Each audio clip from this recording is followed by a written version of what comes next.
আসসালামু আলাইকুম। আলামিন একাডেমিক কেয়ারের পক্ষ থেকে সকলকে জানাচ্ছি আন্তরিক শুভেচ্ছা অভিনন্দন। আমার সকল ছাত্রছাত্রীদের জন্য অনলাইনে একটি অন্যরকম ভিডিও নিয়ে আসলাম সাধারণ গণিতের নবম দশম শ্রেণীর সূচক এবং লগারিদমের। আজকে আমি সূচক ও লগারিদমের বেসিক থেকে একটা ফাটাফাটি ক্লাস নেব নাকি? ওই ক্লাসটা দেখার মাধ্যমে আশা করি ম্যাক্সিমাম যারা দুর্বল বেসিক নাই তারাও এই সূচক ও লগারিদমের অঙ্কগুলো ক্লিয়ারলি ভাবে করতে পারবে নাকি? জি স্যার। তো এখন সবাই রেডি? জি স্যার। আমরা কেন অঙ্ক পারি না? আমাদের বেসিক দুর্বল নাকি? জি স্যার।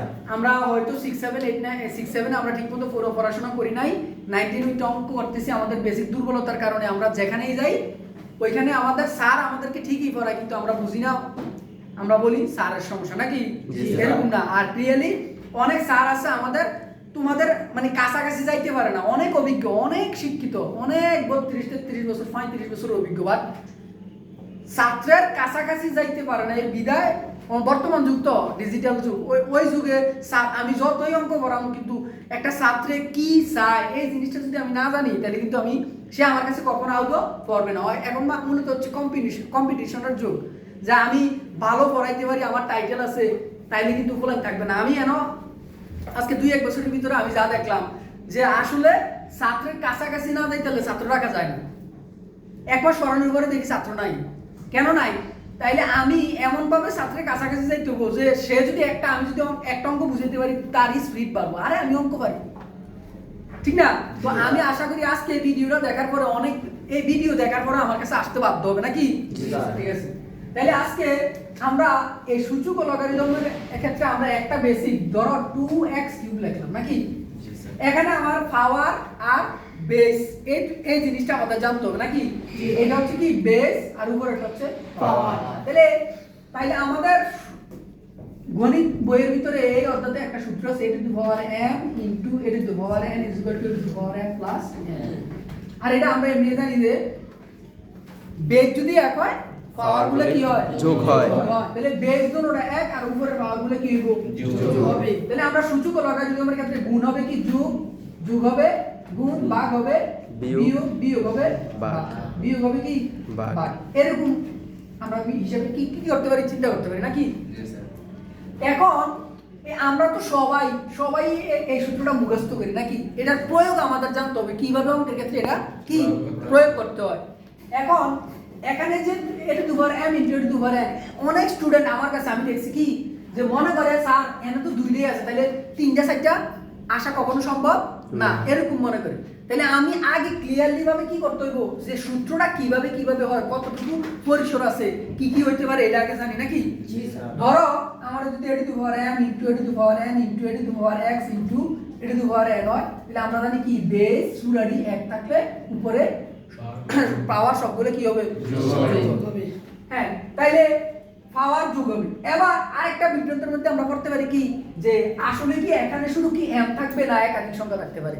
একাধিক সংখ্যা থাকতে পারে। তাহলে আমরা এখানে একটা বলতে পারি 2 এর উপরে আমরা লিখতে পারি x y z 5 into 2x y z নাকি? তাহলে আমরা এটা m হিসাবে আর এটা n হিসাবে যোগ করে দিব নাকি? তাহলে আমরা লিখতে পারি 2x y z 5 x y z। Clear? তাহলে আমাদের বেস যদি এক হয় পাওয়ারগুলো কি হবে? যোগ হবে। এটা সবাই ক্লিয়ার? জি স্যার। এটা তো আমার 3/4 এর ভাগ বুঝছে নাকি? জি স্যার। তাহলে আমরা এটা ক্লিয়ার তো? জি স্যার। কোনো সমস্যা আছে? না।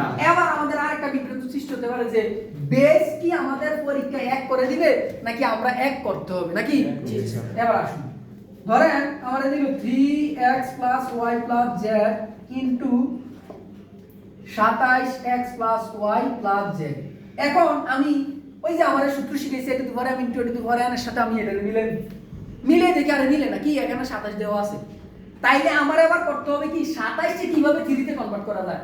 3 তে তো আমি বাঙ্গাইয়া এক কম, এটা তো আর সম্ভব না। তাহলে আমার 27 কে বাঙ্গাইয়া কিভাবে 3 তে কনভার্ট করা যায় এটা আমার দেখতে হবে নাকি? জি স্যার। তাহলে আমরা কি লিখতে পারি 3x y z ইনটু 3 করে স্কয়ার দিলে 9 কিউব দিলে 27 x y z। এখন ধর আমি সূত্র বুঝাইতে চাই অঙ্কের একটা লাইন করে নিলাম, তা আমরা এই জায়গায় আমি আমার অনেক স্টুডেন্ট দেখছি যে এরকম একটা অঙ্ক দিলে এক লাইনের পরে আরেক লাইন কি কাজে এটাই সে বুঝতে পারে না অঙ্ক করবে কি, সূত্র পারে সব পারে বাট সমাধানে সমস্যা।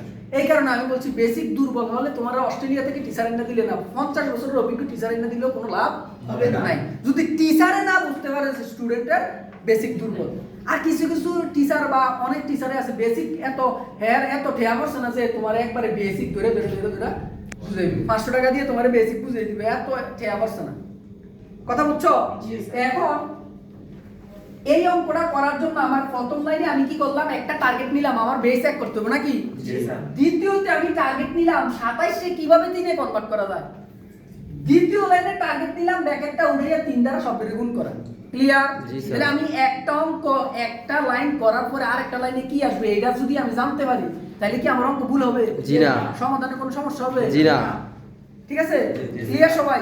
তাহলে আমরা এখানে কি লিখতে পারি, 3x y z 3x 3y 3z নাকি? 3 দ্বারা শব্দটি কি করে দিলাম? এবার আমাদের কি সূত্রে মিলে গেছে। এবার আমরা এটারে m আর এটারে n ধরে দুটোটা কি করে দেব? যোগ করে দেব। ক্লিয়ার? এই সূত্রটা সবাই ক্লিয়ার? এবার আসুন 2 নাম্বার সূত্র a টু পাওয়ার m ভাগ a টু পাওয়ার n। কি বলবো আমি অনেক স্টুডেন্ট পাই a টু পাওয়ার m ভাগ a টু পাওয়ার n এর যদি আমি এমনিতে কই এটা কি এটা কেমনে ভাগ এটাও ভাগ বাট এগুলো বুঝে না অনেক যে 6 7 ওই অটো কি সিলেবাস কি ছিল কিভাবে পড়ছে কি করছে না করছে জানে না, এখন এগুলো তো সমস্যা। এখন এগুলো ঠিক করার দায়িত্ব তো নিছি আমি নাকি? এখন আমরা এইটা তো দুটোটাই এক, এই ক্ষেত্রে শুধু আমরা যোগের জায়গায় কি লিখবো? বিয়োগ। এখন আমরা এটা কিভাবে, আমি অনেক স্টুডেন্টের মাধ্যমে পাইছি যে কোন জায়গায় আমরা এটা দুর্বলতা খুঁজে পাই। ধরো তোমার দিল 4x y z ভাগ 64x y z। ক্লিয়ার? এখন আমি এইটারে কনভার্ট করতে হবে কিসে? বেস কিন্তু এক নাই এখানে নাকি? তাহলে আমার মেইন কাজ কি বেস এক করা নাকি? বেস এক করতে হলে আমার 4 এর কি সূত্র বানাই দেব না, 64 এর 4 বানাইতে হবে। 64 এর 4 বানাইতে হবে। তাহলে আমরা লিখতে পারি 4x y z ভাগ 4 এর উপরে কি স্কয়ার দিলে 16 কিউব দিলে 64x y z। এবার আমরা এটার মধ্যে কি কাজ করতে হবে? ব্র্যাকেট তুলতে হবে। তারপরে আমরা এখানে আরেকটা সমস্যা ফেস করে অনেকের, এটি আমি যে অনেকে মনে করতেছে যে এই জিনিসগুলা হ্যাঁ ও এভাবে বুঝাইতেছে বুঝলাম না, আরে আমি যেই জায়গায় আছি ওই জায়গার স্টুডেন্টের জন্য এটাই অনেক কষ্টসাধ্য। এই কারণে আমি, আর এটা তো আমি অনলাইনে আমার ভিউর জন্য ইয়ার জন্য দিই না, আমার অফলাইনে যে স্টুডেন্টগুলো আছে এগুলা কোনো একটা অঙ্ক যাতে না বুঝলে বেসিক সমস্যা হলে আমার অনলাইন ক্লাসগুলো দেখে যাতে সে উপকৃত হইতে পারে, এই কারণে আমার এই ভিডিওগুলা কি করা। এখন এখানে কি সমস্যা হয় যে এখানে যোগ থাকার কারণে এখানে একাধিক চিহ্ন যোগ বিয়োগ এটির কোনো পরিবর্তন নাই, কিন্তু এখানে আমরা 4x y z বিয়োগ দিলে এইদিকে একাধিক যোগ থাকলে বিয়োগ হবে, বিয়োগ থাকলে যোগ হবে। তাহলে এখন এই x টা হয়ে যাব x আর এটা প্লাস হয়ে যাব মাইনাস আর মাইনাস হয়ে যাব আবার এই প্লাস হয়ে যাব মাইনাস। তাহলে বুঝলাম মাইনাস দিলে চিহ্ন কি হবে? পরিবর্তন। তাহলে এই দুইটা বেসিক কি আমাদের কোনো সমস্যা আছে? জি না। আসলে সমস্যা আছে? জি না। আমি যদি মনে করি আসলে যারা 3 4 এর ফলা ভাইড্রো যদি এডি আমি একটু বুঝাই সবাই বুঝবে। ক্লিয়ার? জি স্যার। এই দুইটা ক্লিয়ার? জি। এখন আরেকটা সূত্র হচ্ছে এডি to power 0 is equal to কত? 1। এখন আমারে একটা কথা আমি যদি কই না না two to power 0 is equal to কত? 1, তার মানে এর জায়গায় যদি ভিডিও তুইলা দেয় এটার উপরে 0 দিলে কত? 1। যেমন ভিডিও ম্যানেজারে গামাই লিখছে, ভিডিও ম্যানেজারে যদি উড়াই দেয় এটা 1, ম্যানেজারে তুলে দিলে 1। তাহলে এটা কোনো সমস্যা আছে? জি না স্যার। হ্যাঁ এটার একটা এমসিকিউ এটা কোন শর্তে 1 এটা আমরা পরে দেখব। এবার আসেন রুটের মান কত? হাফ। রুটের মান হাফ, এটা কোথায় বসবে? লালমাই পাহাড়ে। মানে আমরা মনে রাখার জন্য কই লালমাই পাহাড় তো উপরে, এই কারণে এটা উপরে বসবে নাকি? জি স্যার। এরপরে রুটের ভিতরে যদি কিউব রুট থাকে এটার ক্ষেত্রে 1 বাই তত 1 বাই তত, যেমন 4 এর ক্ষেত্রে কি হবে? 1/4। রুট 5 এর ক্ষেত্রে 1/5। এগুলাই তো। জি স্যার। আরেকটা হচ্ছে ইনভার্স।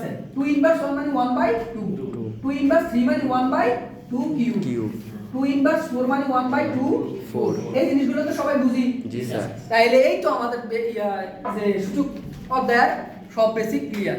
এখন কেউ যদি এই বেসিকগুলো সুন্দরভাবে আয়ত্ত করতে পারে, তার দ্বারা আমি 100% গ্যারান্টি দিয়ে বলতে পারি সূচক লগারিদমের কোনো ম্যাথে সে আটকাবে না। হ্যাঁ, এখন ভিডিও দেখবা বা তুমি যেই স্যারের কাছেই ক্লাস করো না কেন, তোমার যদি বেসিক দুর্বল থাকে, সমাধান লেভেল ঠিক না থাকে, তাহলে কিন্তু তুমি অঙ্ক করতে পারবে না। তুমি এদিক বুঝার পর হয়তো তোমার অঙ্কের ক্ষেত্রে কি সমাধানের ক্ষেত্রে x x এর সাথে যোগ করতে হয়, y গুলো y এর সাথে যোগ করতে হয়, এগুলো তো আমার কি করতে হবে, জানতে হবে।